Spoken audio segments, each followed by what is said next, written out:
I didn't just accidentally touch the Alpha King, I physically shoved him. Hard. I had no idea who he was. To me, he was just the oversized jerk in a hoodie stealing the specific recliner I'd reserved 3 weeks in advance.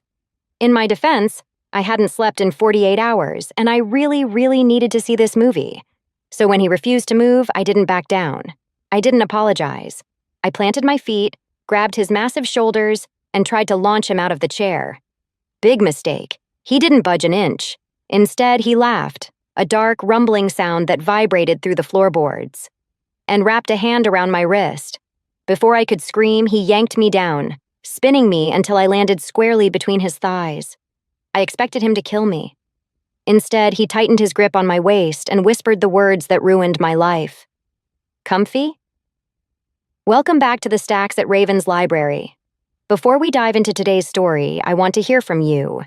Drop a flag or your city in the comments right now. Let me know exactly where you're listening from. It is honestly the highlight of my day seeing how far this community reaches. So say hi down below. And if you want to skip the line and hear these stories before anyone else, hit that join button. Our members get exclusive early access to every new upload and custom loyalty badges to show off your status in the comments. Join the inner circle, grab your headphones, and let's get into the story. Chapter 1. Row F, Seat 12.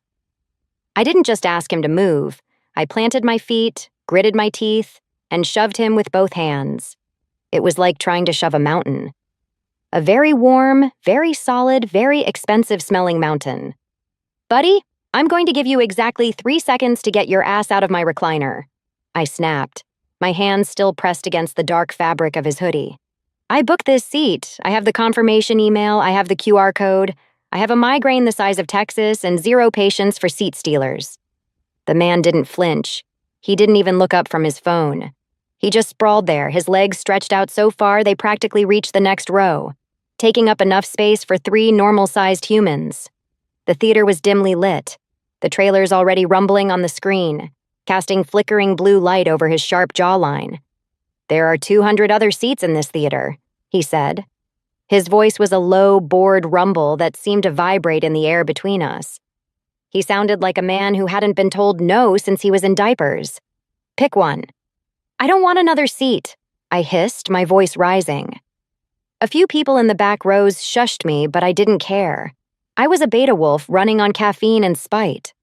I want this seat. It has the optimal viewing angle for the screen. It has the best lumbar support. And most importantly, it's mine. He finally looked up. Even in the dark, his eyes were arresting, bright, piercing, and glowing with a faint, predatory amber luminescence. A smart wolf would have backed away. A smart wolf would have recognized the sheer, suffocating aura of dominance rolling off him like heat waves off pavement. But I wasn't a smart wolf right now. I was an underpaid architectural assistant who had spent the last week redrawing the same staircase 40 times because my boss was an indecisive tyrant. I wasn't backing down. You're in my personal space, I said, leaning over him, invading his bubble. Move, now. He cocked his head to the side, a slow smile spreading across his face. It wasn't a nice smile. It was the smile a wolf gives a rabbit right before the snap. Make me, he challenged, his voice dropping an octave. Something in my chest snapped. It was the exhaustion. It had to be. Without thinking, I grabbed the front of his hoodie and threw my entire body weight backward, trying to physically haul him out of the leather recliner. It was a ridiculous effort. He must have weighed nearly 300 pounds of pure muscle. He didn't move a millimeter. Instead, he let out a laugh, a dark, genuine sound of amusement that startled me more than a growl would have. Feisty, he murmured. Get up, I grunted, digging my heels into the sticky carpet. No. I said, fast. He was so incredibly fast it didn't make sense. One moment, I was pulling on his hoodie. The next, his hand shot out, clamping around my wrist. His grip wasn't painful, but it was absolute. It was an iron shackle. If you want the seat that bad, he whispered, his voice wrapping around my senses like smoke, we can share. He yanked. I gasped as the world tilted. My center of gravity vanished. I stumbled forward, my feet tangling with his, and I fell.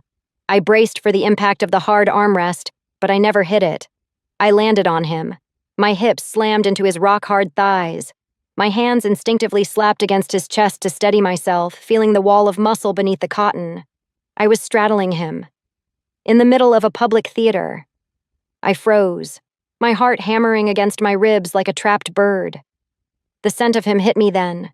Rain, pine, and something uniquely masculine that made my inner wolf sit up and whine in confusion. "What do you think you're doing?" I squeaked, pushing against his chest to scramble up. He didn't let me go. His arm snaked around my waist, locking me in place. He wasn't holding me like a stranger. He was holding me like he owned the chair, the theater, and suddenly, me. He leaned forward, his lips brushing against the shell of my ear, sending a shiver straight down my spine that had nothing to do with the air conditioning.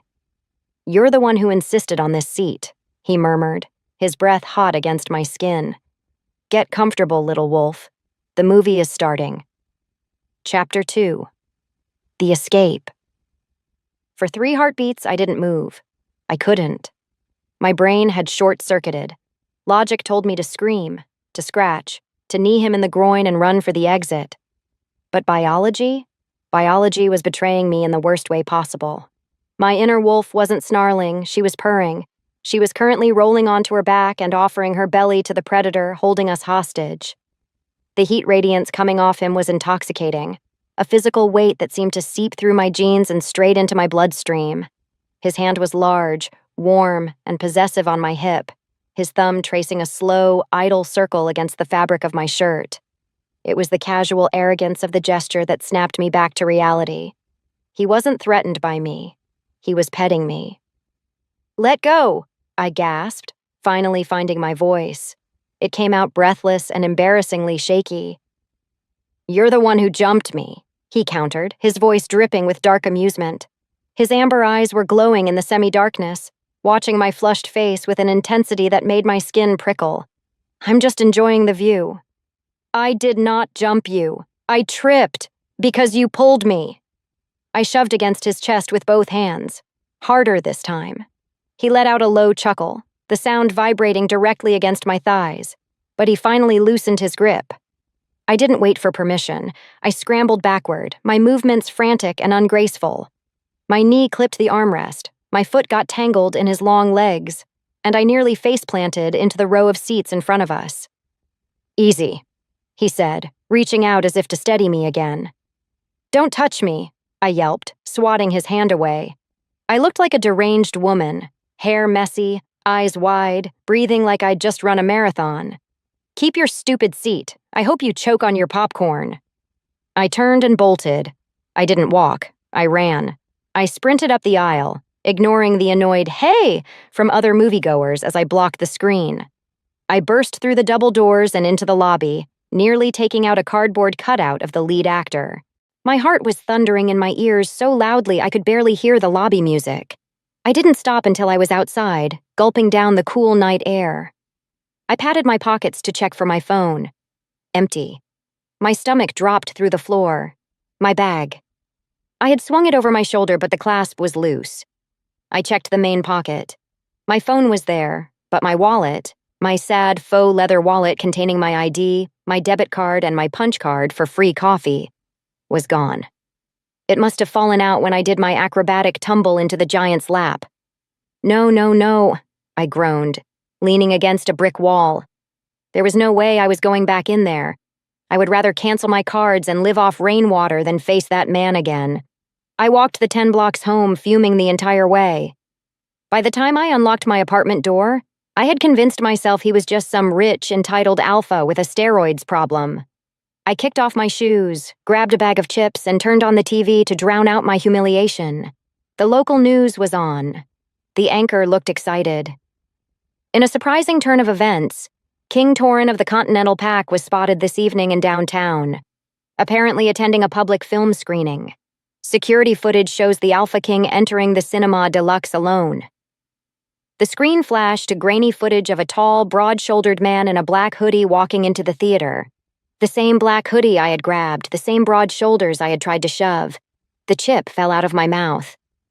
"Oh my God," I whispered to my empty living room. I just assaulted the king. I stared at the TV, waiting for the report to mention a manhunt for a brunette architect with anger management issues. It didn't. But the nausea swirling in my gut told me my anonymity wouldn't last long. I had physically attacked the most powerful predator on the continent. I had sat in his lap. I had told him to choke on popcorn. I was dead. I was absolutely dead. A sharp, authoritative knock rattled my front door. I froze. I stopped breathing. Knock, knock, knock. I crept toward the peephole, shaking like a leaf. I peered through the glass. Standing in my hallway, looking completely out of place against the peeling wallpaper, was a royal guard. He was wearing the full ceremonial uniform, black tactical gear with the gold crest of the king on his shoulder. And in his gloved hand, he was holding my wallet. Chapter 3. The Summons. I didn't open the door. I backed away from it slowly, as if the wood were radioactive. Ms. Marin Vallow? The guard's voice came through the door, muffled but polite. We know you're inside. We found your ID. I pressed my back against the hallway wall, clutching my chest. Go away, I yelled, my voice cracking. I have the flu. It's highly contagious. You don't want this. It's the canine distemper variant. Very gross. Vomiting everywhere. Silence stretched in the hallway. I squeezed my eyes shut, praying he would buy it. Who lies to a royal guard about having distemper? Me. I do. Because the alternative was opening that door and being dragged to a dungeon for treasonous lap-sitting. Ms. Vallow, the guard said, sounding more weary than intimidated. His Majesty has requested the return of your property personally. He is not pressing charges. He simply wishes to ensure you receive your identification back. You can slide it under the door, I shouted. It's too thick. You have too many receipts stuffed in it. Damn my inability to throw away grocery receipts. Leave it on the mat. Protocol requires a hand-to-hand transfer, ma'am. Well, protocol can wait until I'm not contagious. I lied again, sliding down the wall to sit on the floor. Come back in 40 days. Or never. Never works for me. I heard a heavy sigh from the other side, followed by the sound of boots shifting. Very well. I will log this as a failed delivery attempt. Have a good evening, Ms. Vallow. I waited 5 full minutes after his footsteps faded before I dared to exhale. I wasn't safe. They knew where I lived. My apartment felt like a trap. I needed to be somewhere else. Somewhere mundane. Somewhere the king of the shifters would never think to look. Work.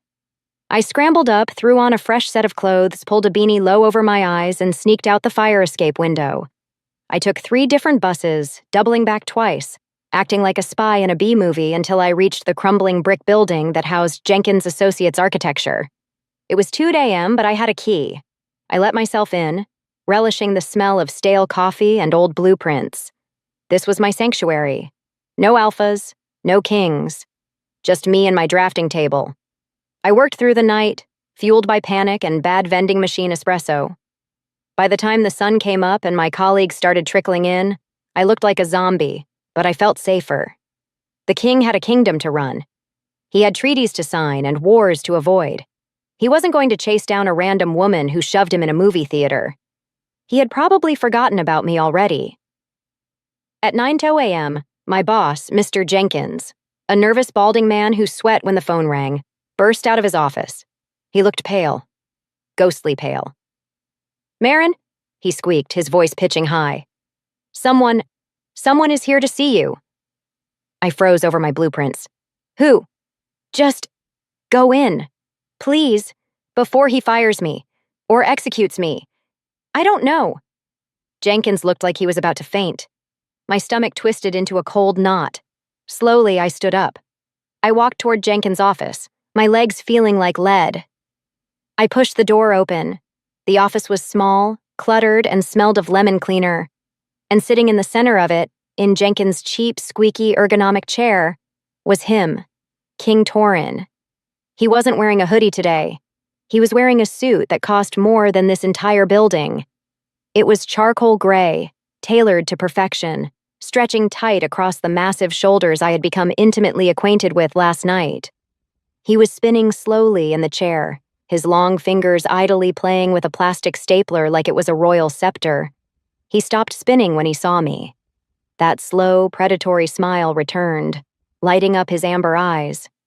"You look remarkably healthy for someone with the flu, Marin," he drawled, tossing the stapler onto the desk. I gripped the door frame to keep my knees from buckling. He hadn't forgotten. He had hunted me down. Chapter 4. The Negotiation. "Mr. Jenkins," Torrin said without looking away from me. "Close the door. From the outside." My boss didn't hesitate. He practically teleported out of the room, slamming the door shut so fast the frosted glass rattled. Silence descended. Heavy, thick silence.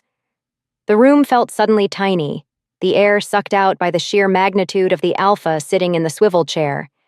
He looked ridiculously out of place, like a lion lounging in a hamster cage. "How did you find me?" I asked, my voice quieter than I wanted it to be. I crossed my arms over my chest, trying to create a barrier. I didn't have any work ID in my wallet. "I'm the king," Torrin said simply, as if that explained everything. "I have resources, and you have a very distinct scent. Vanilla and graphite?" He sniffed the air theatrically. "It's unique. Hard to lose once you've had a taste." My face burned. "You didn't have a taste." "I had you in my lap for a solid 12 seconds, he corrected, leaning back and lacing his fingers behind his head. The movement made his suit jacket strain dangerously. "I'd say that counts as a sample." "I tripped," I insisted, clinging to my lie like a lifeline. "And you are currently trespassing. This is a private business." Torrin laughed. It was that same rich sound from the theater, and it annoyed me just as much today as it had yesterday. "Technically, Marin, everything on this continent belongs to me, including the ground this building sits on, so really, you're trespassing on my dirt." "Is there a point to this?" I snapped, losing my filter. "Or did you just come here to gloat about your real estate portfolio? Because I have stairs to design and I'm very busy." His smile faded slightly, replaced by a look of genuine curiosity. He sat up, leaning his elbows on the desk. "You're not afraid of me." "I'm terrified of you," I blurted out. "You could snap me in half like a twig, but I'm also exhausted, underpaid, and I haven't had breakfast. So, respectfully, Your Majesty, what do you want?" He picked up my wallet from the desk. I hadn't even noticed it sitting there and held it out. "I tried to return this last night," he said softly. "You slammed the door on my guard. That's 2 strikes, Marin. Shoving the king, disrespecting the royal guard. In the old days, I could have had you put in the stocks for less." I snatched the wallet from his hand, careful not to touch his skin. "Good thing we're modern, then." "I'm willing to overlook your treasonous behavior," he continued, his eyes tracking my hand as I shoved the wallet into my back pocket. "On one condition." I narrowed my eyes. "I don't have money. If you're looking for a fine, you can have the $14 in that wallet." "I don't want your money. I have enough money to buy God." He stood up then. The movement was fluid and silent. He walked around the desk, closing the distance between us until he was looming over me. I had to crane my neck back to look him in the eye. He smelled even better today, crisp, clean, and dangerous. "You ruined my movie," he said, his voice dropping to a velvet whisper. "I missed the first 20 minutes dealing with you. I hate missing the beginning." "So?" I challenged, my back pressing against the closed door. "So, you owe me," he said. He reached out, his hand brushing a stray lock of hair behind my ear. The touch was electric. "Dinner? Tonight." "I'm not going on a date with you," I said, trying to ignore the way my heart was hammering against his proximity. "We have nothing in common. You're a king. I'm a beta who eats cereal for dinner." "It's not a date," he lied smoothly. I could tell he was lying because his eyes crinkled at the corners. "It's restitution, a payment for my emotional distress." "Emotional distress?" I scoffed. "You were laughing." "I was traumatized," he deadpanned. He leaned down, his face inches from mine. "Pick the restaurant, Marin, somewhere you can afford since you're paying. Pick me up at 8:00. Don't be late. I get grumpy when I'm hungry." "And if I say no?" He glanced at the glass door, through which we could see the blurry outline of Mr. Jenkins pacing nervously. Then I might have to have a long, stressful conversation with your boss about his building's zoning permits, Torin whispered.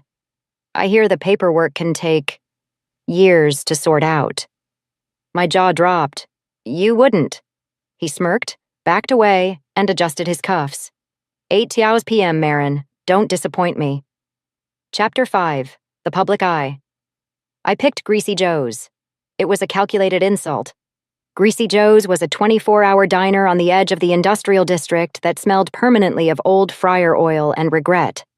The tables were sticky, the fluorescent lights buzzed like angry hornets, and the menu had more spelling errors than food items.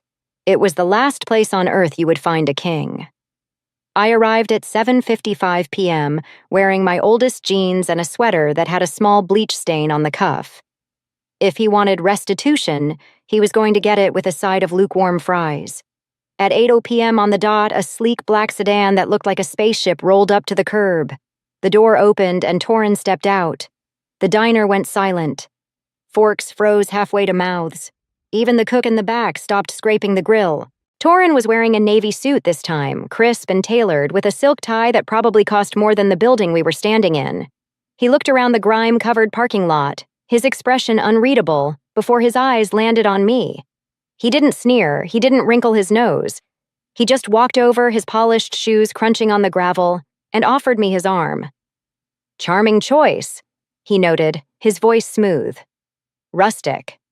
It's cheap, I corrected, ignoring his arm and walking toward the door. And since I'm paying, you're getting the Tuesday special. It's 2 burgers for $5.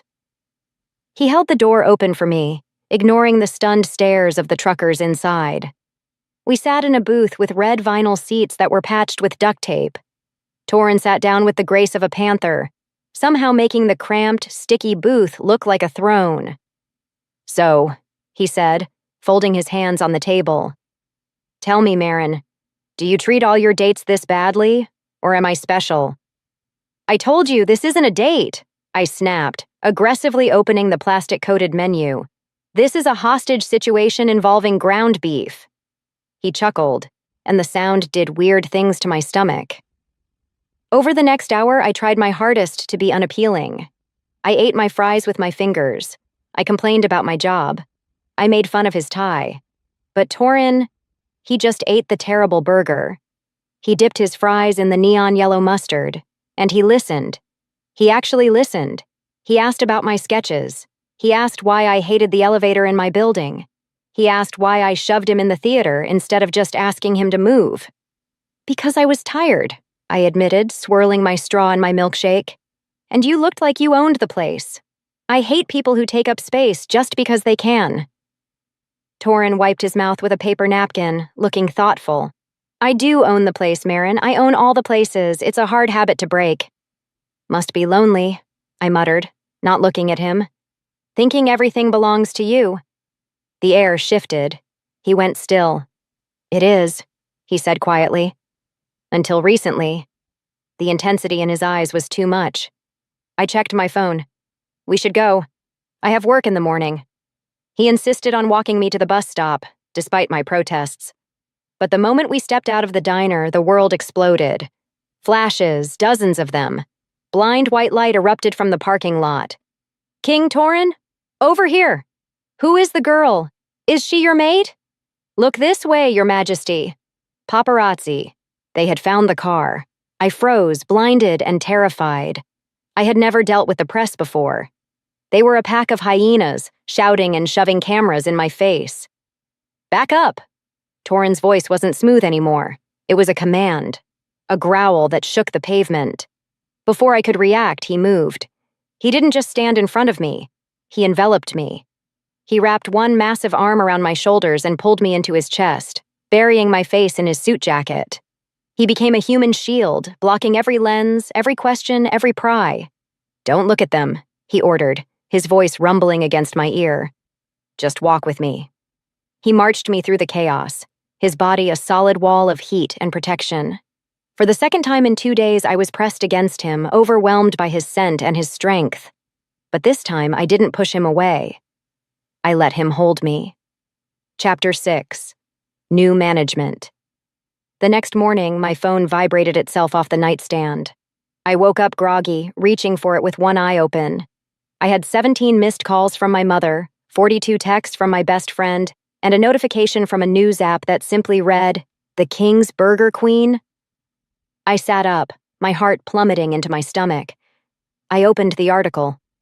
There, splashed across the screen in high definition, was a photo of me and Torin leaving Greasy Joe's.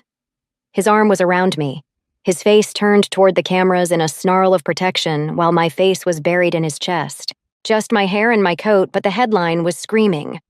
"Who is the mystery brunette taming the Alpha King?" "Oh no," I whispered. "Oh, absolutely not." I threw the phone across the bed. I was not doing this.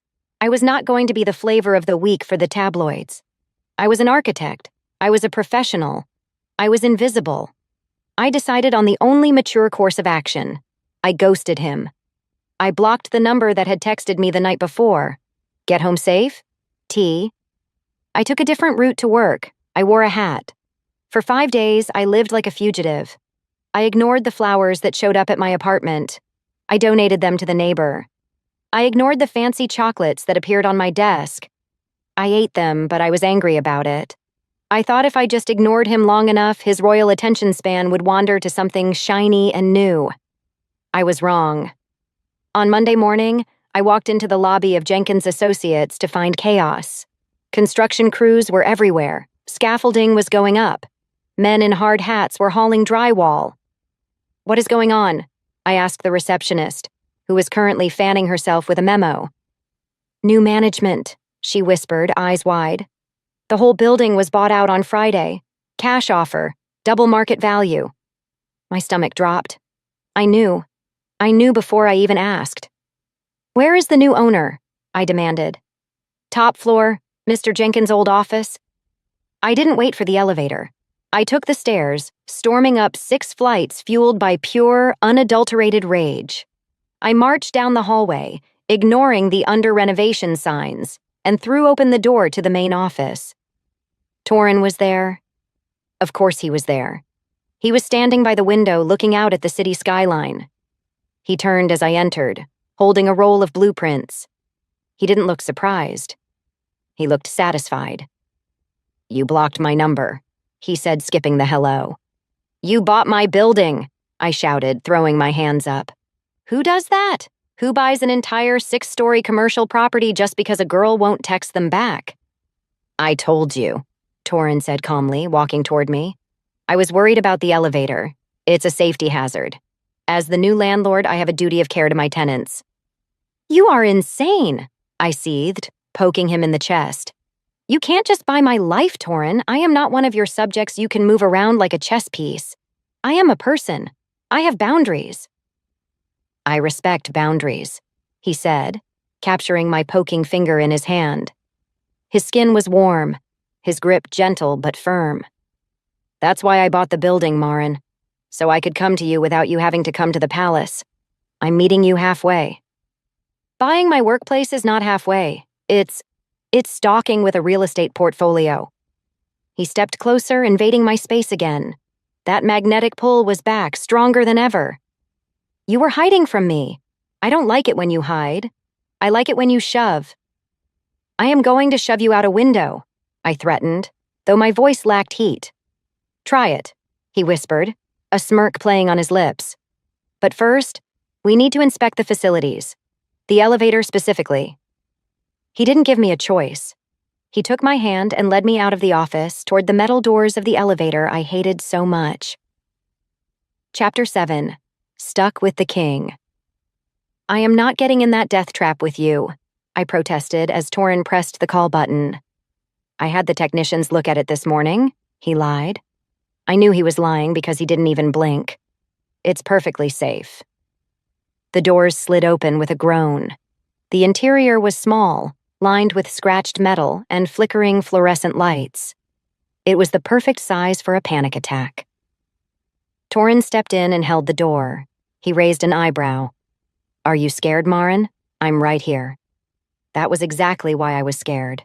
I huffed and stepped inside, pressing my back against the far wall to maximize the distance between us. It wasn't enough. In the confined space, Torin was overwhelming. He took up all the air.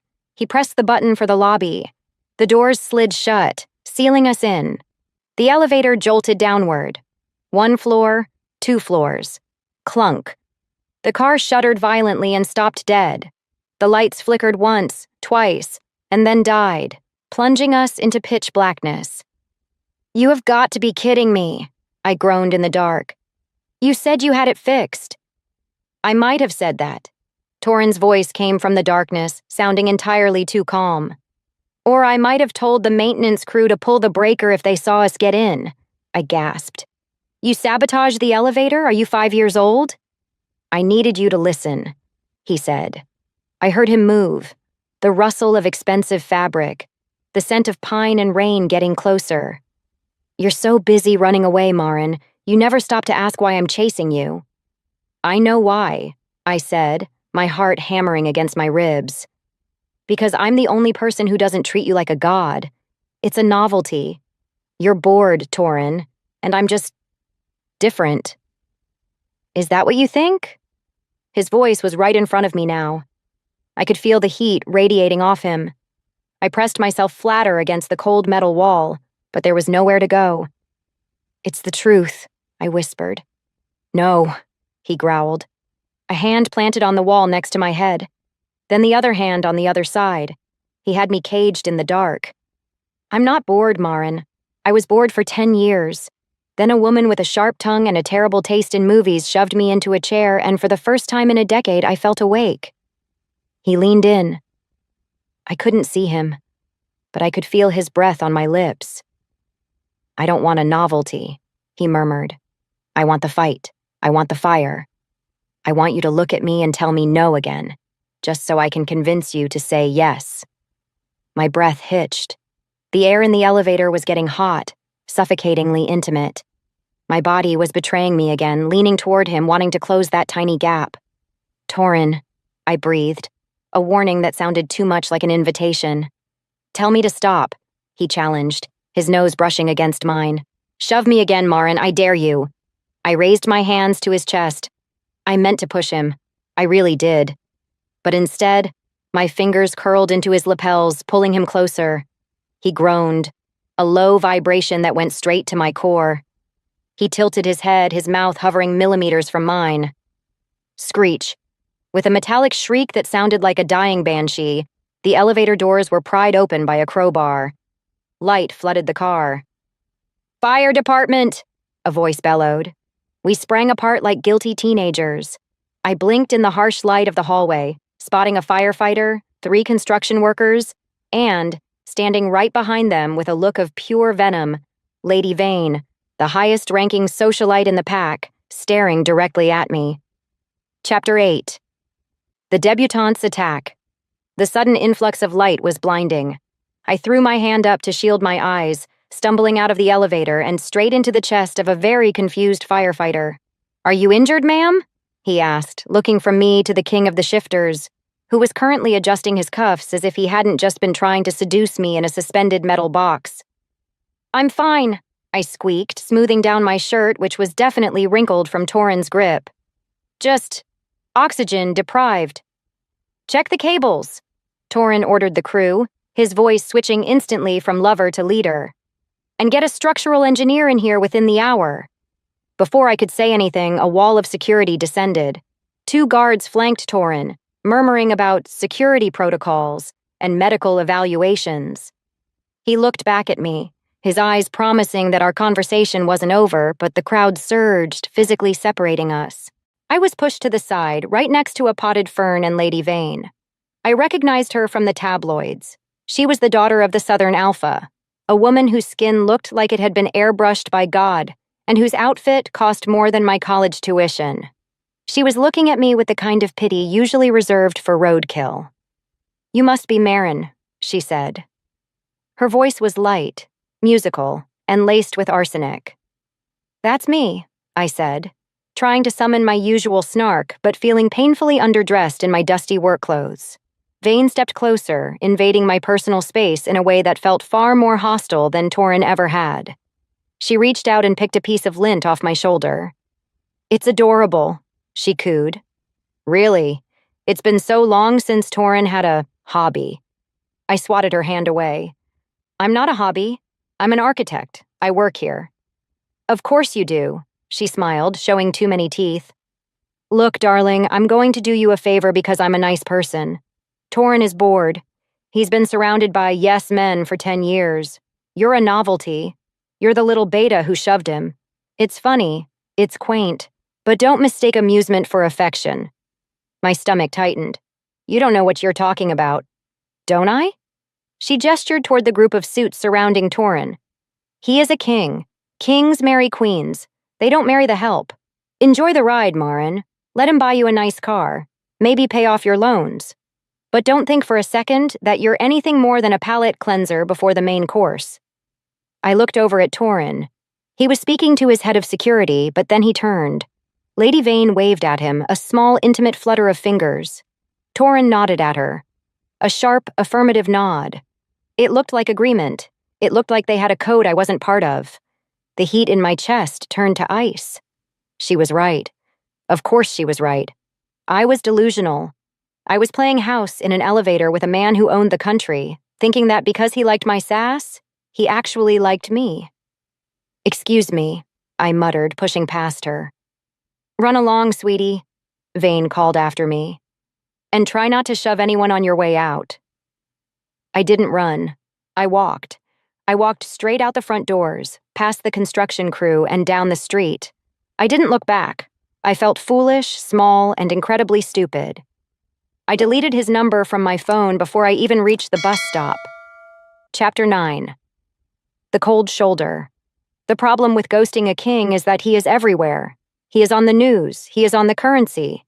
He is on the lips of every person in the coffee shop. And apparently, he is stubborn as hell. For 3 days, I iced him out. I went to work because I needed the paycheck, but I avoided the top floor like it was a quarantined zone.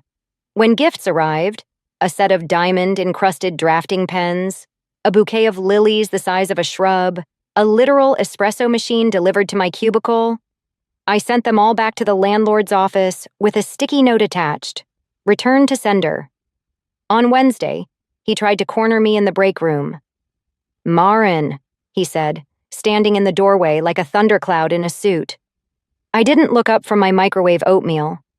"Your Majesty." The honorific hit him like a slap. I heard his teeth click together. "Don't call me that." "It's your title, isn't it?"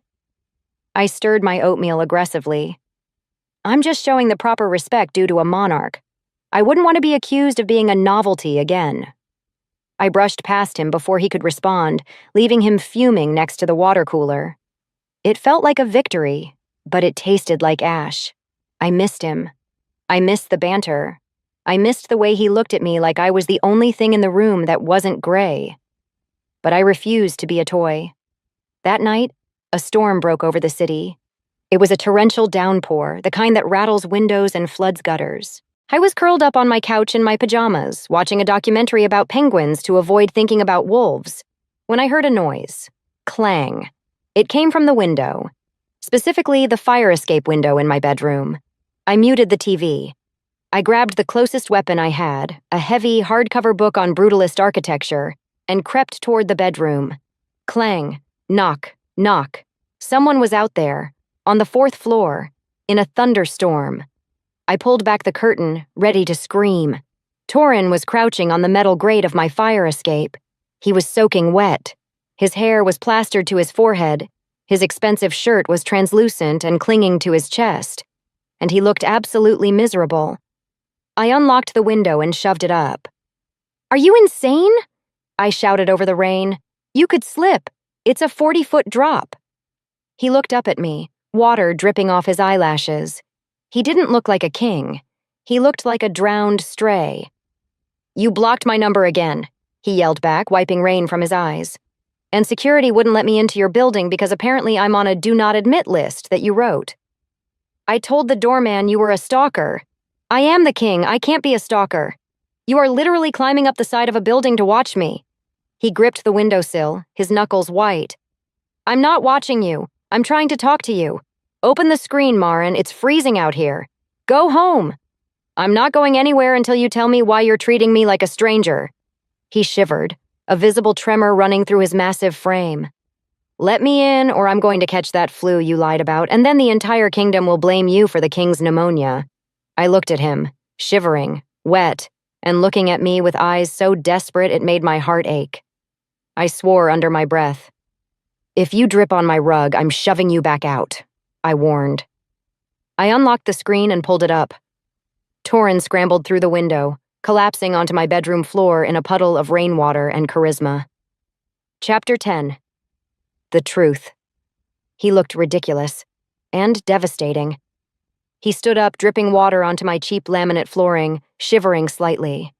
My bedroom was tiny, just enough room for a bed and a dresser, and his presence made it feel like a closet. He towered over everything. Here, I grumbled, grabbing a towel from my laundry basket and throwing it at his face. Dry off. You smell like a wet dog. He pulled the towel down, revealing eyes that weren't laughing today. They were hurt. Why, Marin?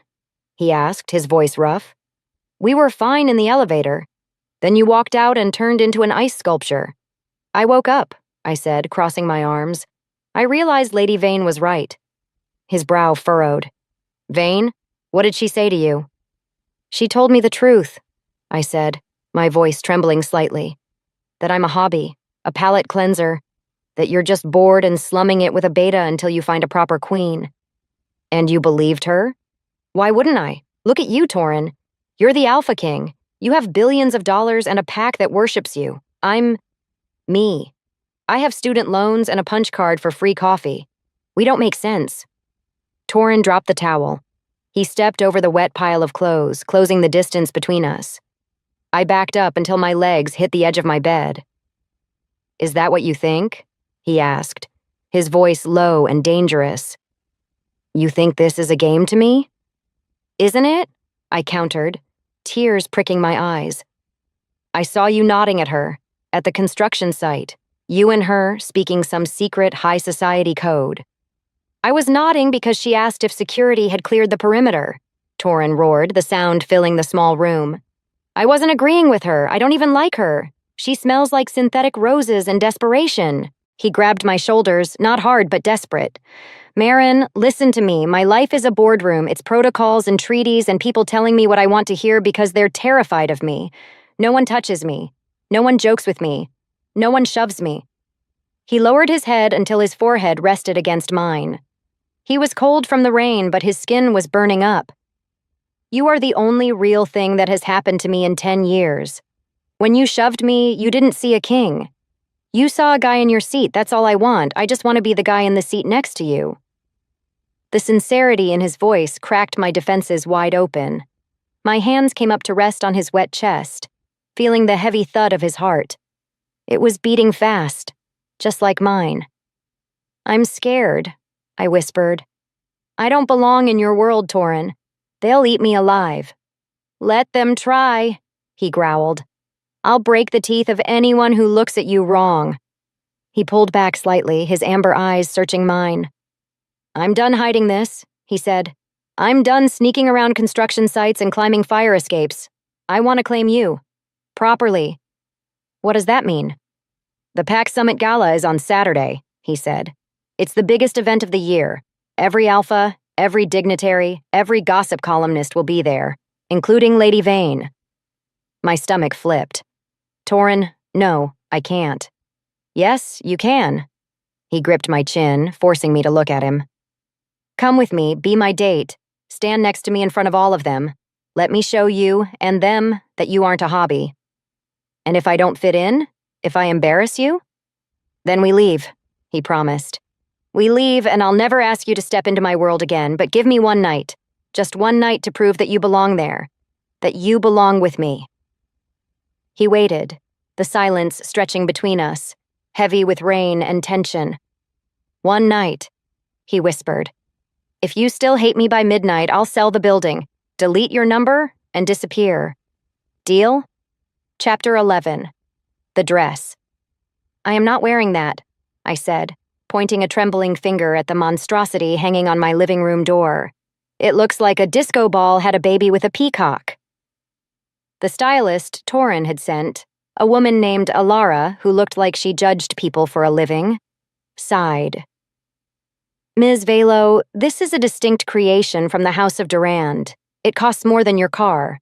His Majesty requested you look regal. He requested I show up, I corrected, grabbing my sewing kit. He didn't request I look like a shimmering bird. You can take it back, take the shoes too. I can't walk in 6-inch heels without breaking an ankle, and I refuse to die at a party. Alara looked horrified. You cannot refuse a royal wardrobe. It is protocol. Watch me. I ushered the stylist and her team of assistants out of my tiny apartment, ignoring their protests. When the door clicked shut, silence returned. I was shaking. Not because I was angry, but because I was terrified. Tonight was the night. The Pack Summit Gala. The night I walked into the lion's den and tried to pretend I wasn't a mouse. I wasn't going to let Torin dress me up like a doll. If I was going to fail, I was going to fail as myself. I went to my closet and pulled out the garment bag I'd spent the last 2 days obsessing over. It wasn't designer.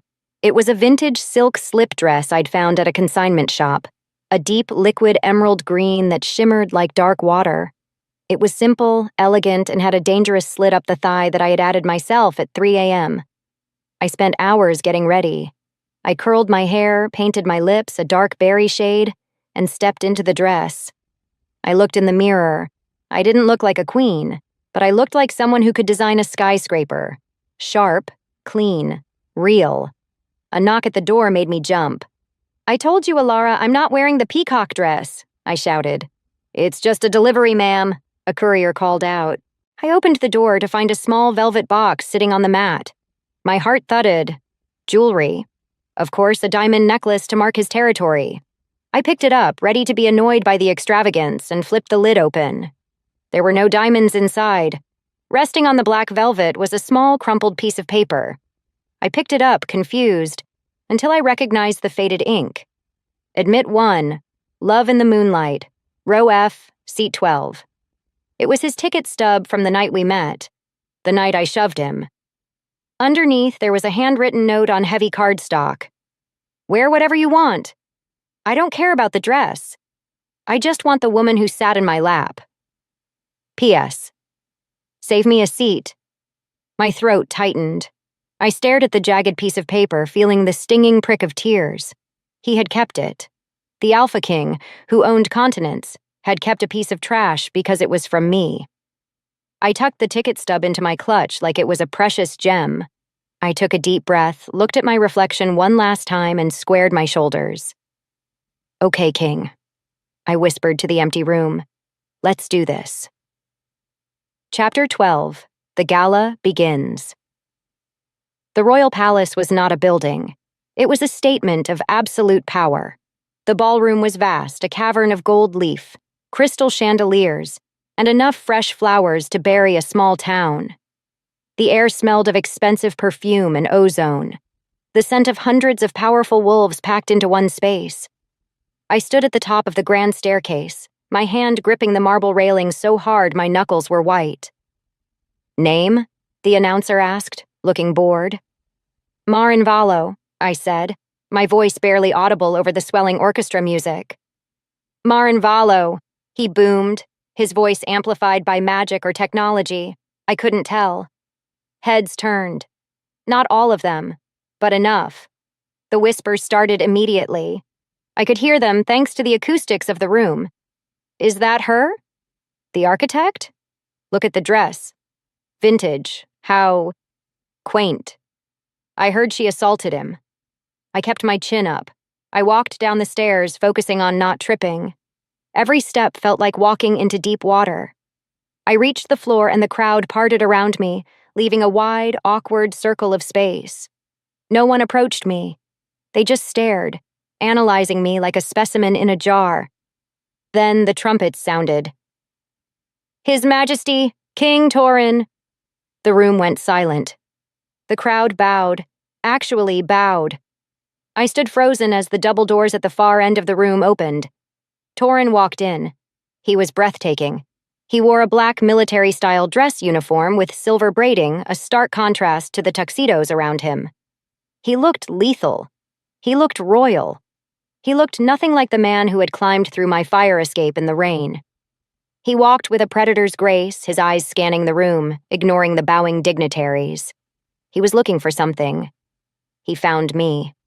Across the sea of people, his amber eyes locked onto mine. He stopped walking. A slow, genuine smile broke through his stoic mask, a smile just for me. He started to move toward me, disregarding the protocol that demanded he greet the ambassadors first. My heart soared. He saw me. He was coming. "Ms. Valo?" A voice purred right next to my ear. I turned, breaking eye contact with Torin. Lady Vane was standing there. She was wearing red, a blood-red gown that looked like it was painted on.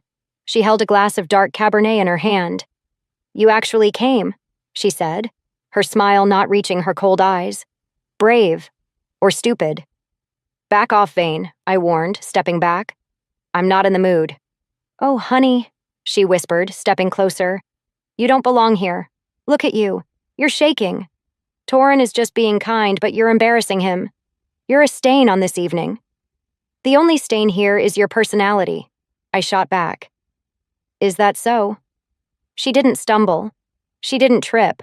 She looked me dead in the eye and tilted her glass. A wave of dark red wine cascaded down the front of my emerald silk dress. The cold liquid soaked through instantly, clinging to my skin, ruining the fabric, dripping down the slit I had carefully sewn. "Oops," Vane said, her voice flat. Clumsy me. Chapter 13. The Breaking Point. The gasp that went through the room sucked the air out of my lungs. The music didn't stop, but the conversation did. Hundreds of eyes were glued to me. I looked down. The wine looked like a wound, a massive, jagged tear across my torso. It dripped onto the marble floor with a rhythmic plip, plip, plip. "Oh dear," Lady Vane said loudly, performing for the audience. "I am so sorry. That fabric looks absorbent. I hope it wasn't expensive." A ripple of laughter moved through the crowd. It wasn't loud, but it was sharp. It was the sound of the pack rejecting the outsider. I looked up. I looked for Torin. He was fighting his way through the crowd, his face twisted in confusion, but he was blocked by a wall of council members who had surrounded him to discuss some urgent matter, oblivious to the drama in the corner. He couldn't see me. He couldn't see the stain. I felt something inside me fracture. It wasn't just the dress, it was the confirmation of my deepest fear.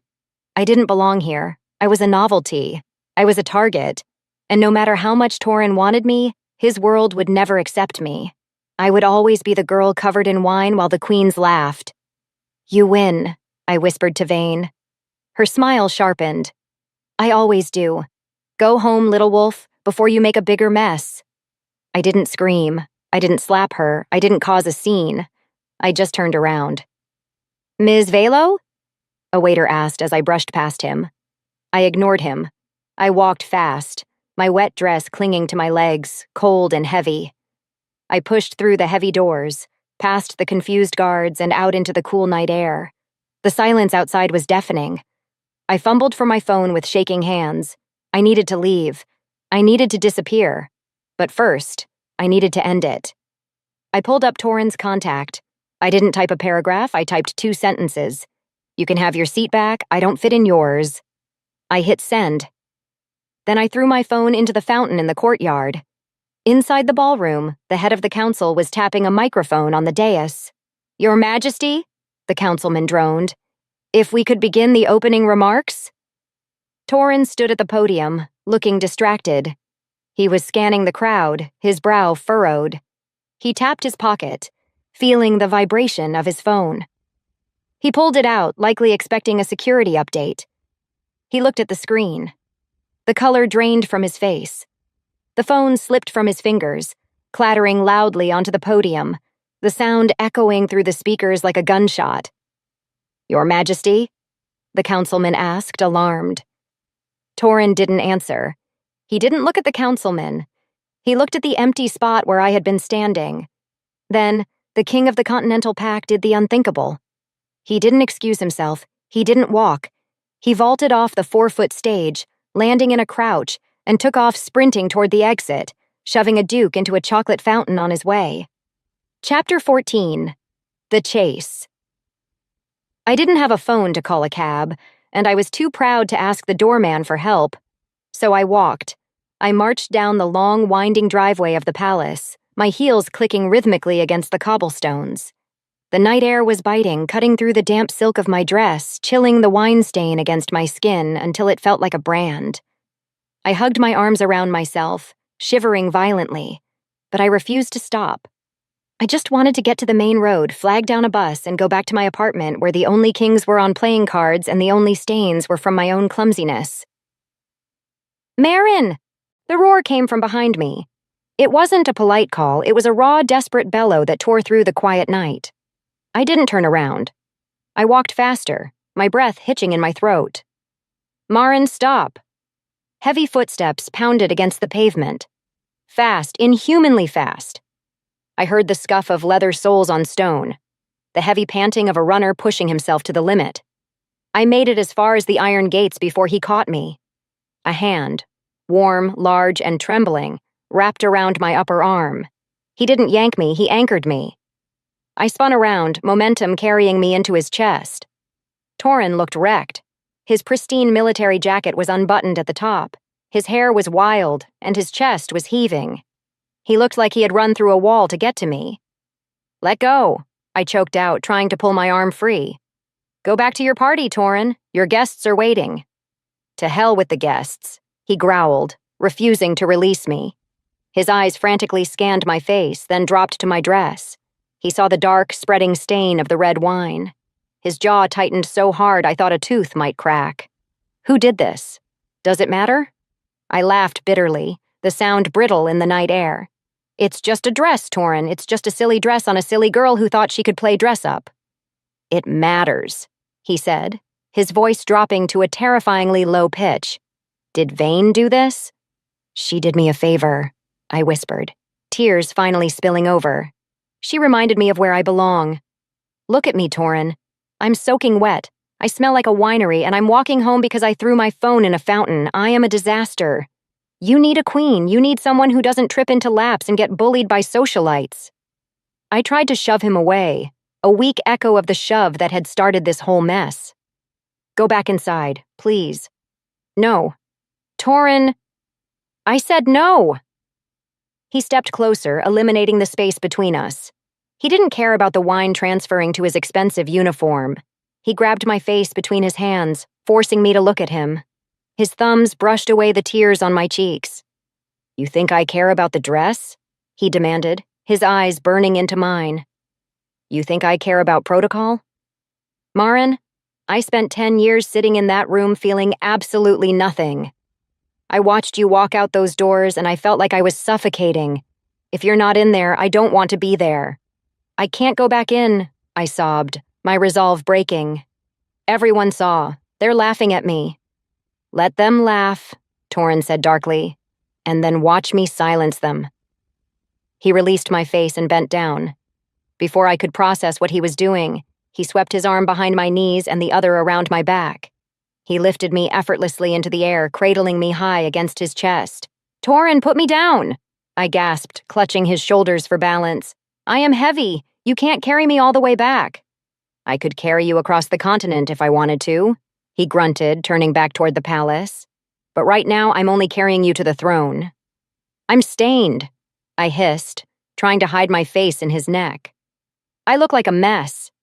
He tightened his grip, pulling me closer until I was shielded by his body. You look like mine, he stated simply, and God help anyone who has a problem with that. Chapter 15. The Throne Room. The walk back to the ballroom felt like a fever dream. Torin didn't take the servant's entrance. He didn't sneak me in through a side door to clean me up. He marched right up the main stairs, past the gaping doormen, and straight to the massive double mahogany doors of the grand hall. Torin, please, I whispered, burying my face in the crook of his neck. Everyone is staring. Good, he muttered. I want them to see. He kicked the doors open. Boom. The sound echoed like a cannon blast. The orchestra, which had been playing a polite waltz, screeched to a halt. The chatter died instantly. 1,000 heads turned toward the entrance. Torin stood there, framed by the doorway, holding me in his arms like I was a spoil of war. He looked deranged and magnificent. His chest was heaving, his eyes were blazing with golden fire, and he was clutching a wine-stained woman in a ruined vintage dress as if I were the crown jewels. He didn't say a word. He just started walking. He marched down the center of the room, cutting a path through the crowd. The sea of dignitaries parted for him like water. I could feel their eyes on me. Shocked, scandalized, confused. I squeezed my eyes shut, wishing the floor would open up and swallow me whole. "Head up," Torin commanded, his voice a low rumble in his chest that only I could hear. "Don't you dare look down, Marin. You shoved a king. You can handle a few staring wolves." His confidence was infectious. Slowly, shakily, I lifted my head. I saw the faces of the council members, pale and trembling. I saw the Duke who had fallen into the chocolate fountain, wiping fondue off his lapel. And I saw Lady Vane. She was standing near the front, her glass still in her hand. Her smug smile faltered. She looked at Torin, at the sheer violence in his stride, and she took a step back. Fear flickered in her eyes. Torin didn't even look at her. He walked past the dance floor, past the tables, and up the 3 velvet steps to the royal dais. The throne sat there, a massive, high-backed chair carved from obsidian and lined with red velvet. It was a seat reserved for one, a seat of absolute, lonely power. Torin reached the chair. He turned around to face the room. He didn't put me down on the floor. He sat on the throne, sinking into the velvet, and settled me firmly across his lap. My legs draped over the armrest, my back pressed against his chest. It was the exact position we had been in at the movie theater. The room gasped, a collective, horrified intake of breath that sucked the oxygen out of the hall. This wasn't just a breach of protocol. It was a declaration of war against tradition. No one sat in the king's lap. No one. Torin wrapped one arm around my waist, his hand resting possessively on the wine stain, as if daring anyone to comment on it. He sprawled back, looking every inch the arrogance he possessed, and leveled a glare at the frozen orchestra conductor. "Well?" Torin barked, his voice echoing off the vaulted ceiling. "I didn't say stop the music." Chapter 16. The Declaration. The conductor, terrified for his life, frantically waved his baton. The orchestra squeaked back into a shaky, nervous rendition of a symphony, but no one danced. They stood frozen, staring at the dais, staring at the king who was using his throne as a love seat. I felt small, exposed, and incredibly warm. Torin's heart was hammering against my back, a steady, powerful rhythm that grounded me. His hand on my waist was heavy, his thumb rubbing soothing circles over the ruined silk of my dress. "You are insane," I whispered, not moving my lips. "I'm comfortable," he countered, resting his chin on my shoulder. "This chair has terrible lumbar support. You fix it." "Torin, look at them. They're horrified." "They're listening." Movement at the front of the crowd caught my eye. Lady Vane was recovering. She smoothed her red dress, fixed her hair, and plastered a sympathetic smile onto her face. She walked toward the dais, stopping at the bottom of the steps. She curtsied low, a graceful, practiced motion. "Your Majesty," Vane purred, her voice projecting clearly. "Forgive the interruption. It seems there has been a mishap. The poor girl is ruined. Perhaps we should have a maid escort her to the kitchens to clean up? It's hardly appropriate for her to soil the royal velvet with her clumsiness." The music stopped again. The room waited. Torin didn't move. He didn't shift his weight. He just looked at Vane with an expression of utter boredom. "Clumsiness?" Torin repeated, testing the word. "Yes, sire," Vane said, emboldened. "I tried to help her, but accidents happen when one isn't used to refined environments." Torin laughed. It was a dark, dry sound. He slowly lifted his hand from my waist and pointed a finger at the security cameras discreetly nestled in the chandeliers. "Vane," Torin said, his voice deceptively light. Do you think I am an idiot? Or do you think I am blind? Vane paled. Sire? I saw the footage, Torin lied. I knew he hadn't seen it. He had been running after me. But he said it with such absolute conviction that Vane flinched. I saw you pour that wine. I saw you smile when you did it. I would never. Silence, Torin commanded. The word cracked like a whip. He shifted, sitting up straighter, pulling me tighter against him. He addressed the entire room, his voice booming without a microphone. You all look at this woman and see a stain, Torin said, his hand splaying over the wine mark on my stomach. You see a beta. You see an outsider. You see someone who doesn't fit your narrow, suffocating definition of a queen. He looked down at me then, his expression softening into something raw and open. I look at her, he continued, his voice rough with emotion, and I see the only person in this entire kingdom who was brave enough to push back. I see the only person who looked at the king and saw a man. He looked back at the crowd, his eyes flashing gold.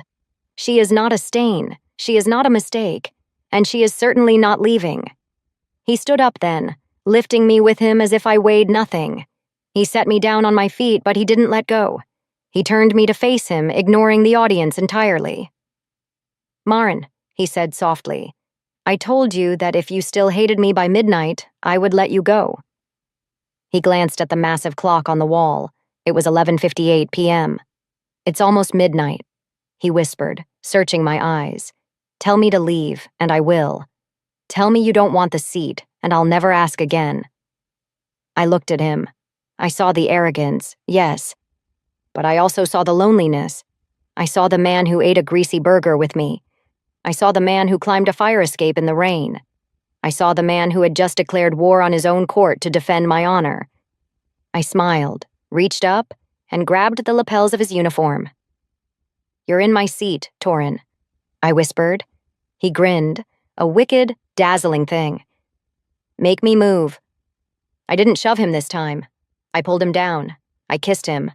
And for the first time in history, the Alpha King bowed, right into my arms. Chapter 17. Private Premiere. The kiss didn't end because we wanted it to. It ended because I ran out of oxygen. When we finally broke apart, the silence in the ballroom was heavier than the gold chandeliers above us. I kept my eyes closed for a second, my forehead resting against Torin's chest, listening to the frantic jackhammer rhythm of his heart. It was beating just as fast as mine. For all his bravado, for all his royal posturing, the king of the shifters was terrified. Breathe, Maren, he whispered against my hair, his hand splayed wide over the wine stain on my back, shielding me even now. I opened my eyes. We were still standing on the dais. Below us, 600 members of the wolf nobility were staring up with expressions ranging from apoplectic shock to calculating curiosity. Lady Vane looked like she had swallowed a lemon whole. I think we broke them, I murmured, glancing at the frozen conductor. Good, Torin growled. He didn't look at the crowd. He kept his focus entirely on me, his thumb tracing the line of my jaw. I'm taking you out of here. If I have to make polite conversation with one more ambassador while you're shivering in a wet dress, I'm going to start a war. He didn't wait for permission. He turned to the stunned head of security, who was standing at the bottom of the steps looking like he wanted to retire immediately. Clear the hall, Torin ordered, his voice carrying the absolute weight of command. The gala is over. The queen is tired. The queen. The word hung in the air, vibrating with power. He hadn't asked me, he had announced it. Before I could process the title, Torin swept me up into his arms again, ignoring my squeak of protest, and marched us off the stage. This time, he didn't head for the main exit. He carried me toward a discreet, velvet-curtained door behind the throne. You can put me down, I whispered as the heavy curtains swung shut behind us, muting the buzz of the crowd. We were in a quiet, carpeted corridor that smelled of beeswax and silence. I like carrying you, he said simply, not slowing his pace. It makes it harder for you to run away to a cab. I wasn't going to run, I said, resting my head on his shoulder, the adrenaline finally crashing out of my system. I threw my phone in a fountain. I couldn't call a cab even if I wanted to. Torin let out a sharp, surprised laugh. Remind me to buy you a waterproof one. Or a new fountain. He carried me into a private elevator, one that thankfully didn't break down, and pressed his palm against a scanner. The doors slid open to the penthouse floor. If the ballroom was a museum, this was a fortress of solitude. The private wing was dark, sleek, and painfully lonely. Floor-to-ceiling windows overlooked the city skyline, casting long shadows across modern furniture that looked like it had never been sat on. Torin finally set me down in the middle of the massive bedroom. The moment my feet touched the plush carpet, the reality of the situation hit me. I was in the king's bedroom, I was covered in red wine, and I had just let him claim me in front of the entire government. "You're shivering," Torin said, his voice dropping to a low rumble. He walked over to me, his hands hovering uncertainly for the first time all night. He looked at the dress, the ruined, sticky silk. "I'm sorry about the dress. I know you made it." "It served its purpose," I said, my voice trembling slightly. "It got me here." "No," Torin corrected, stepping closer until his boots bumped against my toes. "You got you here. The dress was just packaging." He reached out, his fingers brushing the strap on my shoulder. The air in the room suddenly felt very thin. The playful banter evaporated, replaced by a thick, heavy tension that made my skin prickle. "Let me help you," he whispered. "You can't sleep in wine." I nodded, unable to speak. He turned me around slowly. I felt his warm fingers on the zipper at the small of my back. He didn't rush. He pulled the zipper down with agonizing slowness, his knuckles grazing my spine, leaving a trail of fire in their wake. The cool air hit my skin as the silk fell away, pooling at my feet like a green puddle. I stepped out of it, standing there in my underwear, feeling exposed and vulnerable. But when I turned to face him, Torin wasn't looking at my body with lust, though that was there, burning in the gold of his eyes. He was looking at me. He was looking at me like I was the solution to a riddle he'd been trying to solve for a decade. "Maren," he breathed, reaching out to cup my face. "Do you have any idea how long I've waited for someone to look at me the way you do? Like I'm just a man?" "You're not just a man," I whispered, leaning into his touch. "You're a man who steals seats and holds grudges about popcorn." He smiled, a soft, devastating expression that broke my heart. "And you're the woman who shoved me. And I'm never letting you go." He kissed me then, and it wasn't for the audience. It was slow, deep, and possessive. He walked me backward until my legs hit the edge of the mattress. We tumbled back together, a tangle of limbs and heat. There was no hesitation. The bond that had been humming between us since the theater finally snapped into place, a golden tether anchoring me to him. For the first time in my life, I didn't feel invisible. I felt seen. I felt worshipped. Later, in the quiet dark of the room, I lay with my head on his chest, listening to his breathing slow. The city lights twinkled outside, a million miles away. I felt safe. I felt home. I was drifting off to sleep when Torin shifted beneath me. He wasn't sleeping. He was tense, humming with energy. "Torin?" I murmured, tracing a scar on his chest. "What's wrong? Go to sleep."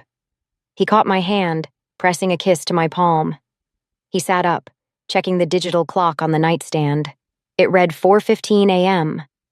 "I can't sleep," he said, throwing the covers off. He looked down at me, his eyes bright with mischief and a lingering intensity. "And neither can you. Get up, Maren." I groaned, burying my face in the pillow. "It's 4 a.m. Unless the palace is on fire, I am not moving." "It's better than fire," he said, pulling the pillow away and leaning down to whisper in my ear. "Get dressed. Casual clothes. I have one more surprise for you, and if we don't leave right now, we're going to miss the opening credits." Chapter 18. Epilogue. The Rerun. "If this is a sunrise hike," I mumbled, pulling the hood of my oversized sweatshirt up to cover my messy hair, "I am going to abdicate. I'm serious, Torin. I will abdicate, move to a cave, and never speak to you again." Torin laughed, the sound vibrating against the steering wheel of the discreet blackened SUV he was driving. He wasn't wearing his uniform anymore. He was back in the black hoodie, the same one he'd worn the night we met. It was soft, worn in all the right places, and smelled distinctly of him. I was wearing a matching one he had pulled from his closet, which currently hung down to my knees like a dress. "No hiking," he promised, taking a sharp left turn that I recognized immediately. "And no abdication. You haven't even tried on the crown yet." "I don't want a crown, I want a pillow." "We're almost there." I looked out the window. The streets were gray and quiet, the city just beginning to wake up under the early morning fog. We weren't heading toward the mountains or the cliffs. We were heading downtown. When Torin pulled the car up to the curb, I blinked in confusion. The neon sign above us was buzzing faintly, half the letters burnt out. Cinema de Luc. "The movies?" I asked, turning to him. "Torin, it's 5 in the morning. Nothing is open. Even the rats are sleeping. I know people," he said with a wink, killing the engine. "Come on." He got out and opened my door, offering me his hand. I took it, letting him pull me out onto the sidewalk. He led me to the glass doors, which were locked tight. He didn't knock. He pulled a key card from his pocket, probably given to him by the terrified manager he'd likely woken up 10 minutes ago, and swiped it. The doors slid open with a welcoming whoosh. The lobby was eerie in the silence. The smell of stale popcorn and floor wax hit me, a wave of nostalgia that stopped me in my tracks. "You rented it out again," I said, looking at the empty concession stand. "I bought it, actually," Torin corrected casually, walking toward the popcorn machine. He reached behind the counter, grabbed a pre-filled bucket that was clearly left there on his orders, and handed it to me. I figured we're going to be spending a lot of time here, so it made financial sense. "You bought a movie theater because I yelled at you in it once?" "I bought a movie theater because it's the place where I found my queen," he said, dropping the casual act for a second. His eyes burned into mine, golden and intense in the dim light. "And because I still haven't seen the end of that damn movie." I rolled my eyes to hide the blush rising on my cheeks. "You are ridiculous." "I'm thorough, come on, the projector is set on a timer." We walked down the familiar hallway past the posters for superhero movies and rom-coms. We turned into Theater 4. It was pitch black inside, save for the faint safety lights lining the aisle. Torin didn't need to ask where we were going. He walked straight to the center. Row F. He stopped at seat 12. The recliner. The scene of the crime. He turned to me, gesturing to the chair with a sweeping, courtly bow. "After you," he said. "I wouldn't want to be accused of stealing your seat again." I looked at the chair. It looked big, comfortable, and very empty. Then I looked at Torin. He was standing in the aisle, hands in his hoodie pockets, watching me with that familiar mix of amusement and adoration. He was giving me what I had demanded that first night: space, respect, my own spot. I set the popcorn bucket down on the armrest. I sat down in the recliner. It was soft, swallowing me up. Torin nodded, satisfied. He moved to sit in the chair next to me, seat 13. "Wait," I said. He froze, hovering over the cushion. "What?" I bit my lip, fighting a smile.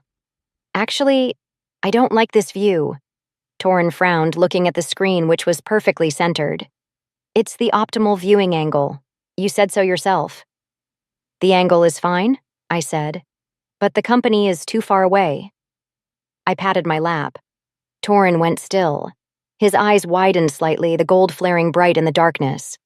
"Marin, I weigh 260 pounds. I will crush you." "I'm a wolf," I countered, crossing my legs. "I can take it. Besides, you owe me. I sat in your lap for 12 seconds. You owe me at least the opening credits." He didn't argue. A slow, wicked grin spread across his face.